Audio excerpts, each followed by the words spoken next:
Claire Foge, or you put up the Nick Cohen article. And,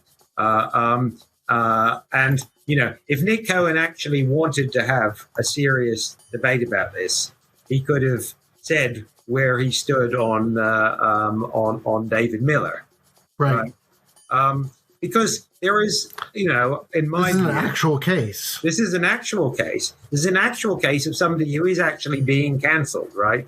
But it seems reasonably clear that he has been cancelled or is going to be sacked for saying things that were not illegal. So in other words, if you have this purist version of academic freedom that says once you're a tenured academic, you should be able to say anything you damn well please as long as it doesn't actually break the law. So you can't incite racial hatred because that's against the law. But if you merely express your academic, your view that as an academic, it's your view that the research shows conclusively that Jews are in fact, in charge of the world's central banks or whatever it is. Right.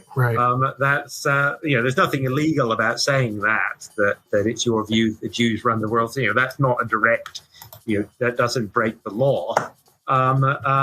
So if you take that purist view, then academic freedom ought to protect that. It seems to me that that's an argument you can make if you want it. But if you are going to make that, then you have to make it and not, rather than sort of wittering on, as it were, deal with an actual case that is actually quite a hard case. Well, and I think my view is that, but again, this is hard, is that actually there are some things which are legal to say, but are inconsistent with being with teaching in a UK university.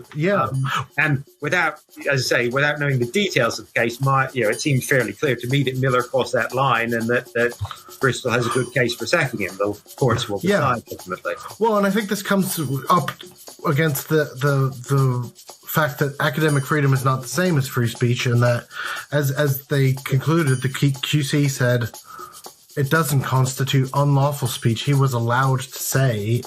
He's not going to jail because of it. But you can understand why a university doesn't want someone teaching or representing them on the media or anything else as though they were a University of Bristol academic spouting conspiracy theories and anti-Semitism and so on. And